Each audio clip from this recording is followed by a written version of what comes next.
I'm going to be honest with you.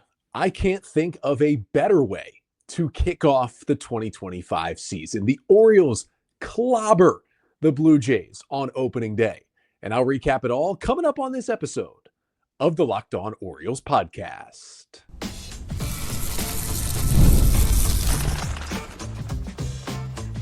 You are Locked On Orioles, your daily Baltimore Orioles podcast.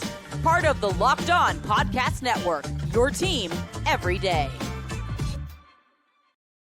Hey there, Orioles fans. Today is Friday, March 28th, 2025, and welcome back into the Locked On Orioles podcast, part of the Locked On Podcast Network, your team every day. As always, I'm your host, Connor Newcomb. And coming up on today's episode, our first in-season episode of 2025, we will recap a fantastic Orioles 12-2 victory over the Toronto Blue Jays on opening day. Get you the 5 things you need to know from that one, including the Orioles setting some records with the long ball, Tyler O'Neill continuing an amazing streak, and under the radar, Zack Eflin looking really good in his opening day start. Then we'll break down the finalized opening day roster, what led to Jorge Mateo somewhat surprisingly getting a spot with this team, and then finally get you ready for the final 3 games of the series this weekend in Toronto. But that's all coming up on this episode of the Locked On Orioles podcast, which is brought to you by Game Time. Download the Game Time app,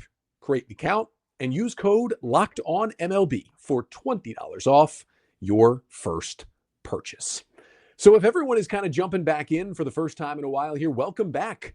What an opening day it was. Orioles beat the Blue Jays 12-2. If you are here, make sure you are subscribed wherever you are listening. Leave a 5-star rating and a review. Apple Podcasts, Spotify really helps out the show.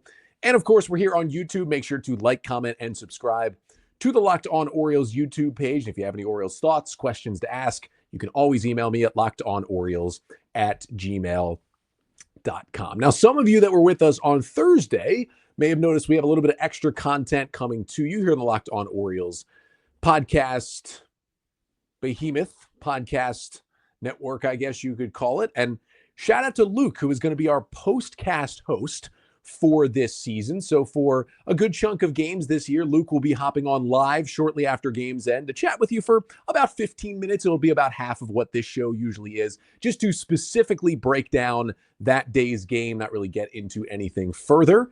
But apologies for not giving you the heads up before that went live on Thursday. If I had the information, I certainly would have given it to you. But Luke will be with us on the channel throughout this season as well. But you'll still get these full episodes Monday through Friday, still be breaking down the games, still getting you the 5 things you need to know from the game the night before.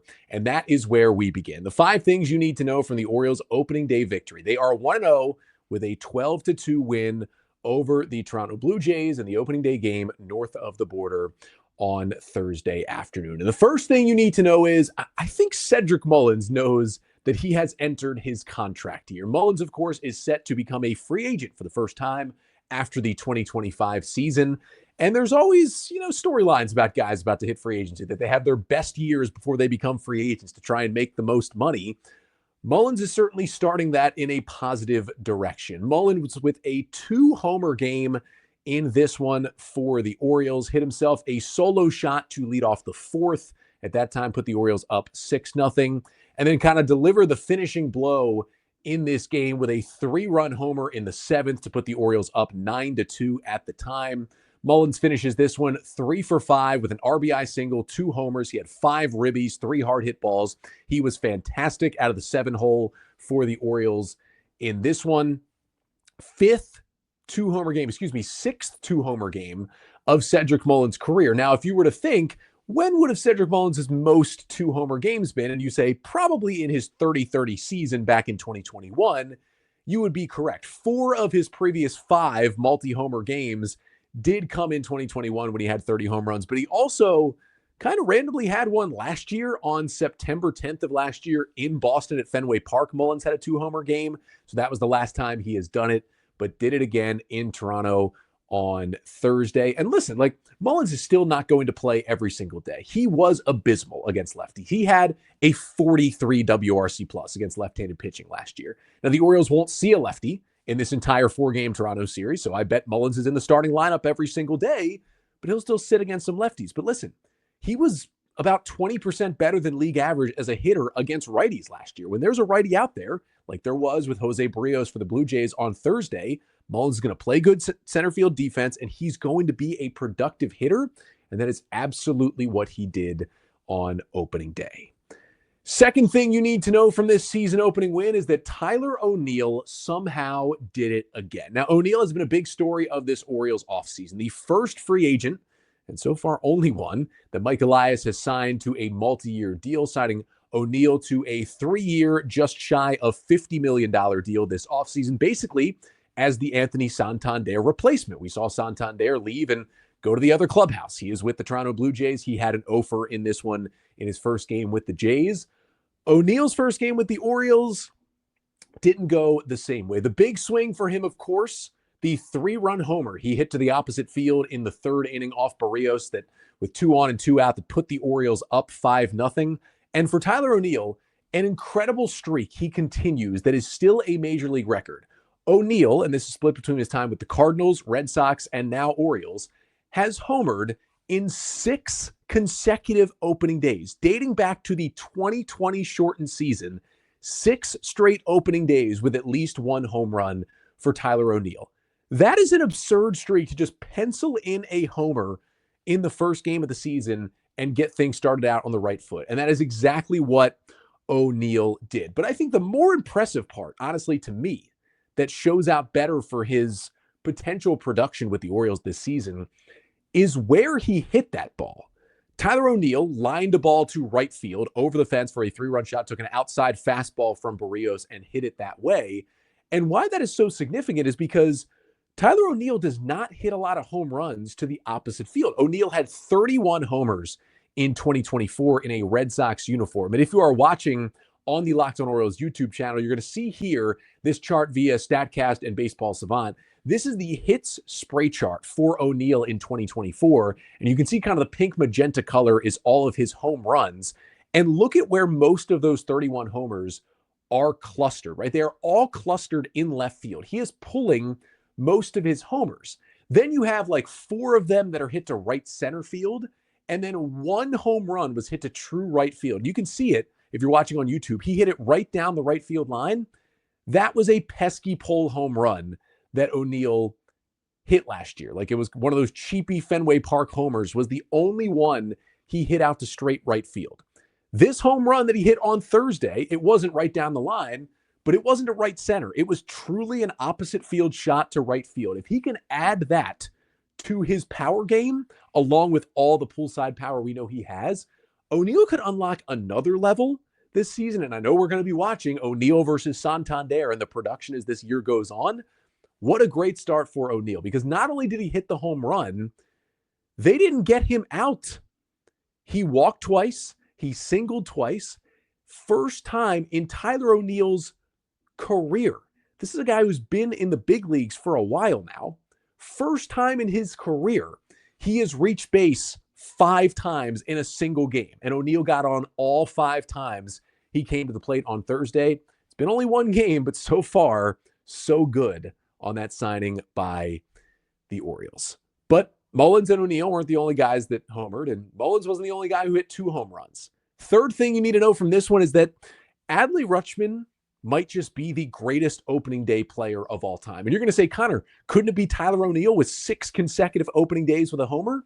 Yeah, it could, but no one does opening day like Adley Rutschman. He homers in his first at-bat of the season, hitting in the 2-hole, gets a hanging changeup from Jose Barrios, blasts it out to right field for a solo homer in the top of the first to put the Orioles up 1-0, 436 feet on that one.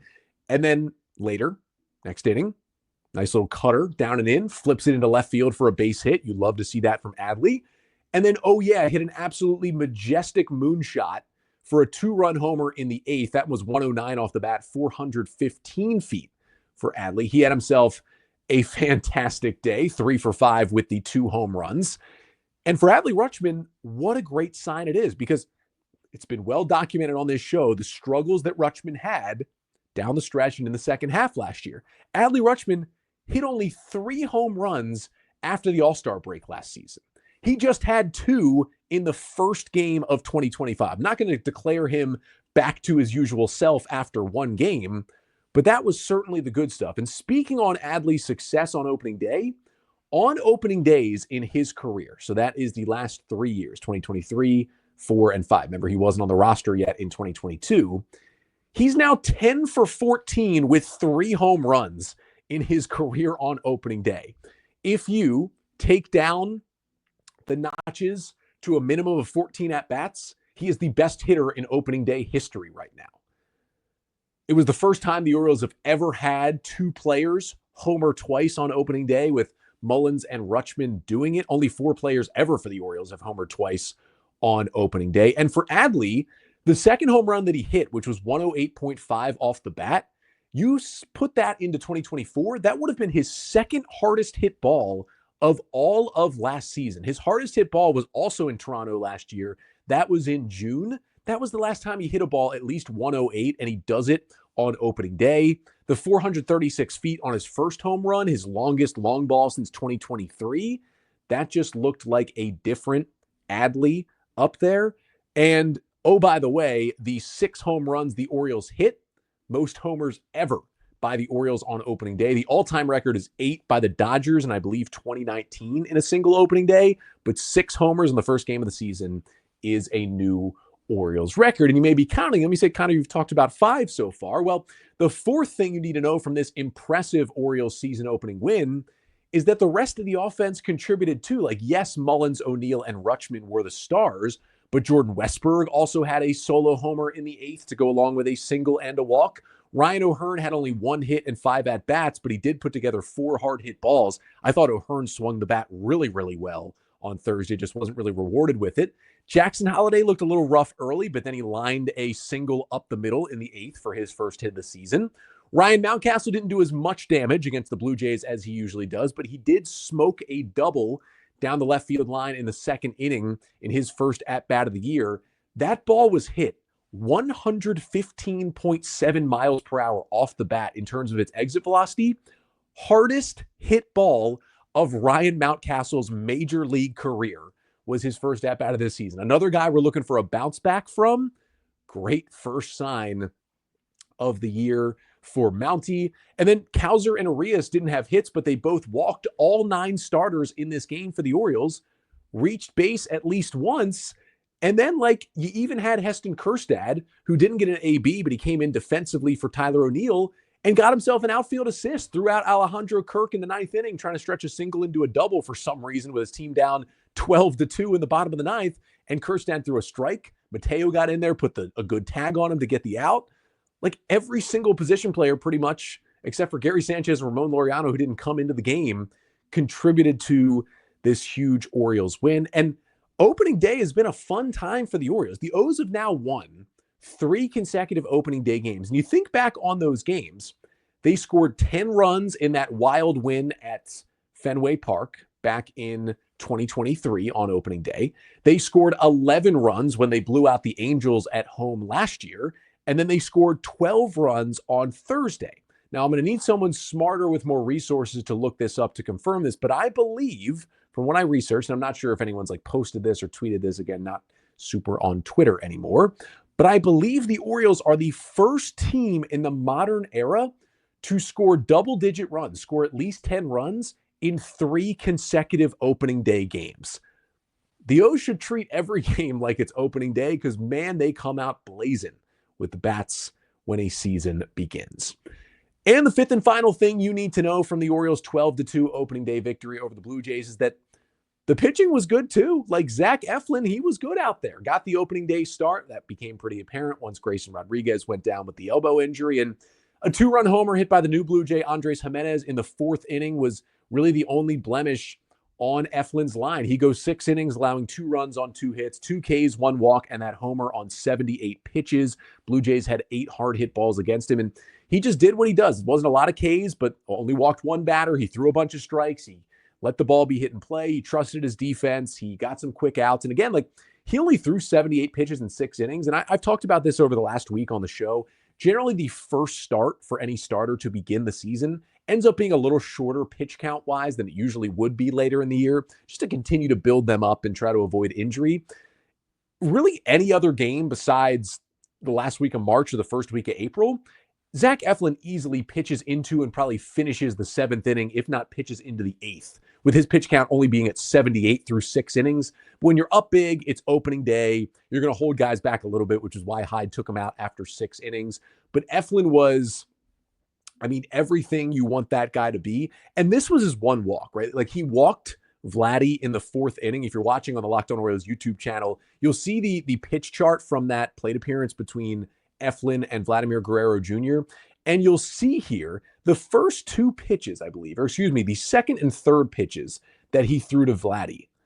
Couple of pitches that were called balls, but are clearly on the edge of the strike zone. That's basically the only reason why he ended up walking Vlad, because those first 3 pitches, 2nd and 3 are strikes. First one is borderline, and were all called balls for some reason. He had to get bad calls from the ump just to walk the only batter that he did in 6 innings. We know Eflin is allergic to walks. He probably hated that he walked that one guy. Just exactly what you're asking for. A rotation with so many questions. Eflin just goes out there, looks really good, and is really efficient to kind of set the tone in that first start of the season. And the Orioles certainly set the tone for this season, a 12-2 walloping of the Blue Jays. And you know what? Toronto deserved it for announcing an opening day start time of 3:07 and not starting the game until almost 3:40 is ridiculous. Like, yes, teams have opening day ceremonies. They generally delay the game by 5 or 10 minutes. A 30-minute delay to celebrate a team that didn't go to the playoffs last year? Like, what? They gave Anthony Santander his Silver Slugger Award? Like, great. We need to delay this 30 minutes on opening day? That was ridiculous. I continue to hate the Blue Jays, and it continues to be hilarious that they came out like this, expectations on this season, and looked about as bad as they possibly could have, and the Orioles beat them into the ground. And they did that with a roster that was mostly unsurprising, but there was one small surprise on this opening day roster when it was announced on Thursday morning, and we will get to that, kind of breaking down this roster, coming up next. But first, this episode of the Locked On Orioles podcast is brought to you by Game Time. There is nothing better than catching an MLB game live. The crack of the bat, the roar of the crowd, and the smell of ballpark food. And if you're looking to go last minute, Game Time makes getting tickets easier than ever. With last minute deals, all-in pricing, and a lowest price guarantee, Game Time takes the stress out of buying MLB tickets. Plus, prices drop as Game Time gets closer, meaning you can score an incredible deal. And Game Time is the official ticketing partner of Locked On. And as that home opener comes up for the Orioles on Monday, I can count on them to help grab tickets that meet my needs. And Game Time Picks is a great feature they have as well. This makes finding the best deals effortless. It filters out the fluff and highlights only the top discounts in the stadium. And I love that I can preview my exact seat before I purchase. So take the guesswork out of buying tickets with Game Time. Download the Game Time app, create an account, and use code LOCKEDONMLB for $20 off your first purchase. Terms apply. Again, create an account and redeem code LOCKEDONMLB. That is LOCKEDONMLB for $20 off. Download Game Time today.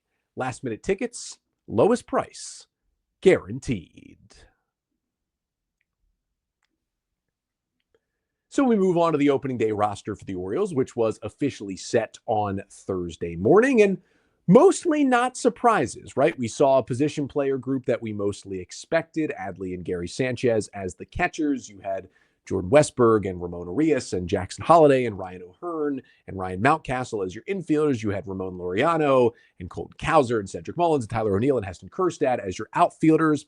Then on the pitching side, again, no real surprises. The rotation of Eflin, Morton, Kramer, Sugano, and Povich. And then your bullpen of Bautista, Soto, Perez, Cano, Dominguez, Albert Suarez, Keegan Aiken. And then we figured Brian Baker would get that final bullpen spot because he had a locker in Toronto. He was with the team in Toronto on Wednesday. The other guys fighting for that job weren't in Toronto, and it was officially Brian Baker, who did end up pitching a clean bottom of the ninth inning to finish off that 12-2 win on Thursday. Now, with Brian Baker making the team, that made the two other guys who were in contention, righties Matt Bowman and Roansy Contreras, both were out of options, and so both had to be placed on waivers. And luckily for the Orioles, they basically had the perfect scenario play out.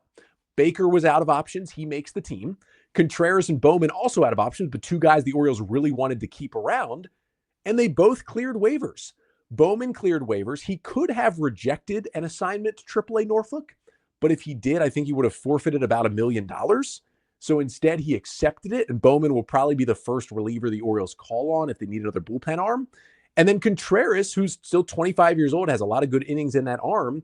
He has been put on waivers. Roansy Contreras, in the last calendar year, has been DFA'd 7 times now. And this is the first time of those 7 that he has cleared waivers. That's right. Contreras cleared waivers, and he has been sent to AAA Norfolk, staying in the organization, but not being on the 40-man roster. So Orioles had the perfect scenario happen on the pitching side. Now, on the hitting side, there was one final spot remaining because Gunnar Henderson is beginning the year on the injured list with that mild intercostal strain. And we figured it would be Livan Soto who would be getting his final spot because Jorge Mateo was trying to come back as he got the Tommy John surgery on his non-throwing elbow back in August. All Elias and Hyde were saying all offseason is that it was doubtful that Mateo would be ready for opening day as he recovered from that injury. But as we got closer and closer to opening day, Mateo was playing in spring training games and looking healthier and healthier. Mateo stayed in Sarasota this week to get some more at-bats to see if he was feeling good.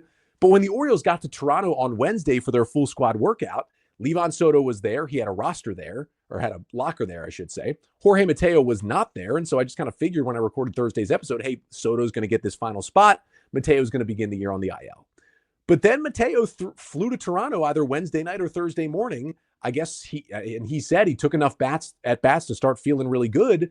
And the Orioles activated Mateo. He got that final spot. He avoids the IL. Livan Soto was optioned to AAA Norfolk to begin the year.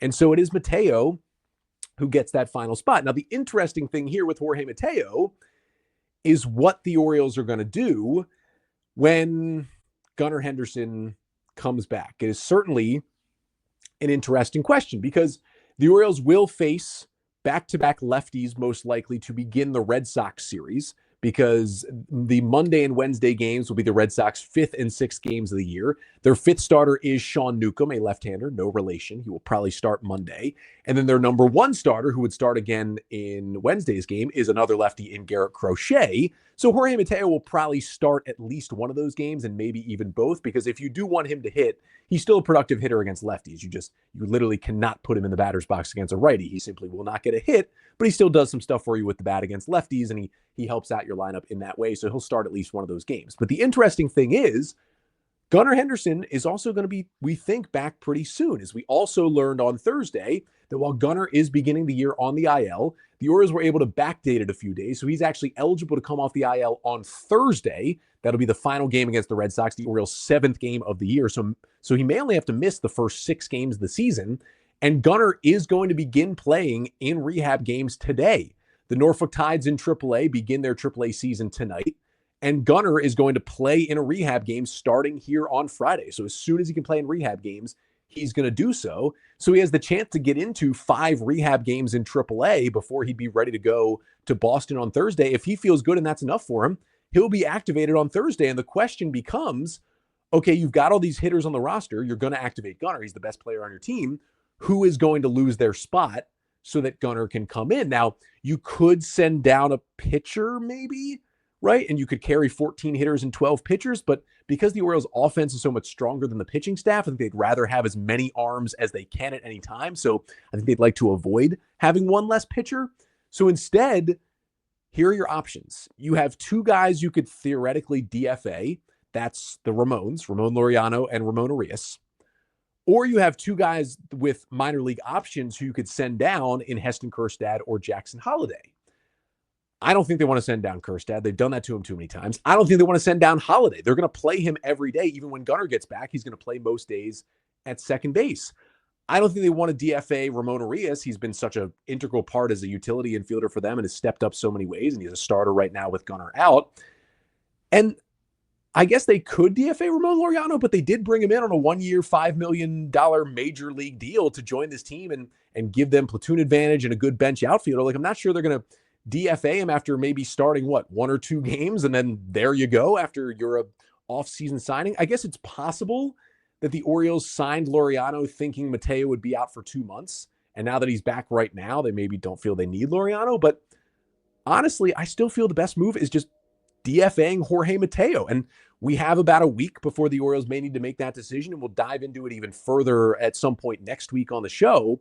But it is going to be really, really intriguing to see what roster move the Orioles make when Gunnar does come back. And it seems like it's going to be sooner rather than later, considering he's going to play in rehab games starting tonight in AAA Norfolk. But speaking of tonight, there is also a major league game going on. Because the Orioles are playing indoors in Toronto, they don't have to do the usual off day after opening day just in case there's rain. You can just keep playing. So the Orioles have 3 more games this weekend against the Blue Jays. I'll preview them and get you ready for the weekend to finish off the show coming up next. But first, this episode of the Locked On Orioles podcast is also brought to you by Prize Picks. Baseball season now, at this point, it's in full swing, and there is no better way to get in on the action than with Prize Picks, the best place for daily fantasy sports. With Prize Picks, you pick more or less on at least 2 player projections, and if you're right, you can win up to 1,000 times your cash, whether it's strikeouts, RBIs, or first inning runs. Prize Picks keeps every game exciting. You can build your lineup every week with your favorite players. Maybe you want to take another home run, more than 1 home run for Adley Rutschman, more than 1 home run for Cedric Mullins. That would have been a winner on Thursday. And it's fast and simple. Setting up a lineup takes less than 60 seconds. It takes no time at all. They've also got Taco Tuesday, where Prize Picks offers discounts and select player projections for even more value. So download the app today and use code LOCKEDONMLB to get $50 instantly after you play your first $5 lineup. That's code LOCKEDONMLB for $50 instantly after you play your first $5 lineup. That is at Prize Picks. Run your game. So to finish things up on this Friday episode, celebrating a huge opening day win, we get you ready for the final 3 games of this series over the weekend in Toronto. And it begins again tonight, 7:07 p.m. Eastern Time, first pitch. Now, beware, this game is on Apple TV+. You cannot get it through MASN. Definitely look into seeing Apple TV Plus has some sort of first month free trial. Look into that to try and get this game tonight. But it'll be Kevin Gausman, our old friend, going for the Blue Jays against Charlie Morton, the 41-year-old who the Orioles signed to a 1-year, $15 million deal this offseason, making his Orioles debut. Gausman has a 4.75 ERA and 7 career starts against the O's. The O's got him in 1 start last year, 6 earned runs and 6 1/3 last June against Gausman. Kowser had a home run in that one, but we know the mix: 4-seamer, slider, splitter, sinker. His splitter is really good, makes him really tough on lefties. He had a 3.83 ERA last year in 31 starts. That's not bad, but it was also his worst year since 2019. He is 34 years old now, Kevin Gausman, and that makes me feel old because I remember him first coming up with the Orioles. But he's not the same Kevin Gausman, so we'll see how he begins his season. And for Morton, like, he's last faced the Blue Jays in 2021, but just interested to see what his Orioles debut looks like. Then on Saturday, 3:07 on MASN 2, it's Max Scherzer in a Blue Jay uniform against Dean Kramer. Scherzer with a 3.46 ERA in 16 career starts against the O's, but the Orioles did hit him well last year. Max Scherzer, 6 earned runs against him in 7 1/3 innings over 2 starts. Kowser also homered off him as well. And look, he's now 41 years old. He's fighting with some neck issues. The injuries are coming for Max Scherzer. And then for Kramer, hasn't been a great career against Toronto, 4.82 ERA in 56 innings. Blue Jays got him for 5 earned runs, knocked him out in the 5th inning when he faced him the one time last year, so he'll look to rebound from that. And then Sunday is the series finale, 1:37 on MASN 2. Chris Bassett, the veteran righty who throws 9 different pitches, goes for the Blue Jays. He's got a 5.01 ERA and 8 career starts against the O's. They have really owned him. He had 1 bad start, 5 runs in 4 innings, and 1 good start, 2 runs in 7 innings against the Orioles last year. It's just that kitchen sink approach. And for the Orioles, it is also the O's debut and the major league debut of the 35-year-old rookie Tomoyuki Sugano. The right-hander of the Orioles signed to a 1-year, $13 million deal this offseason. coming off an MVP season in Japan, actually a 3-time MVP in Japan, one of the most decorated pitchers in NPB history. Coming to the U.S., just really intrigued to see how his major league debut goes and how that stuff really plays against big league hitters. And then in terms of the lineup, like we saw one today that'll be fairly usual. The Orioles don't face any lefties, right? It's all 4 right-handed starters for the Blue Jays this weekend, so I don't expect to see Laureano or Mateo start a game. Most likely, Gary Sanchez will catch either the Saturday or Sunday game because they're both day games, just to get Adley off his feet once. Adley will most likely DH one of those games, and they will try to get Heston Kjerstad in there. I think there'll be some sort of rotation between Ryan O'Hearn, Tyler O'Neill, Ryan Mountcastle, and Heston Kjerstad, kind of between corner outfield, first base, and DH throughout the season to get him some at-bats. I'm convinced Kjerstad will start 1, if not maybe 2 of the remaining 3 games this weekend. And look, like, some people don't want to play Ryan Mountcastle against righties. Some people don't want to play Tyler O'Neill against righties. But let me tell you, opening day against the Blue Jays, Mountcastle's got to play. And on opening day, O'Neill with 5 and now 6 straight homers on opening day, O'Neill's got to play as well. That's mostly why Kjerstad wasn't in the lineup Thursday, but I'd expect to see him a little bit throughout the rest of the weekend. And then bullpen-wise, like, the O's are rested. Seranthony Dominguez through the 7th, Keegan Aiken the 8th, and Brian Baker the 9th, so they didn't exactly go with the number 1 tippy-top guys. So, you know, those 3 guys probably unavailable Friday. I don't think Brandon Hyde wants to throw anyone back-to-backs to begin the year. But the other 5 relievers are fully rested, and most of the bullpen is good kind of going into the final 3 games of this weekend, which is certainly nice. When you don't have to dive into the bullpen like the Blue Jays had to do on opening day, that is always nice. A nice way to begin your season. Listen, a 12-2 win is always a nice way to begin your season. That'll do it for today's episode. We are back on Monday, recapping everything from the final 3 games of this series between the O's and the Jays, and getting you ready for the home opener on Monday against the Red Sox. But until then, I'm Connor Newcomb, and this has been the Locked On Orioles podcast, part of the Locked On Podcast Network. Your team every day.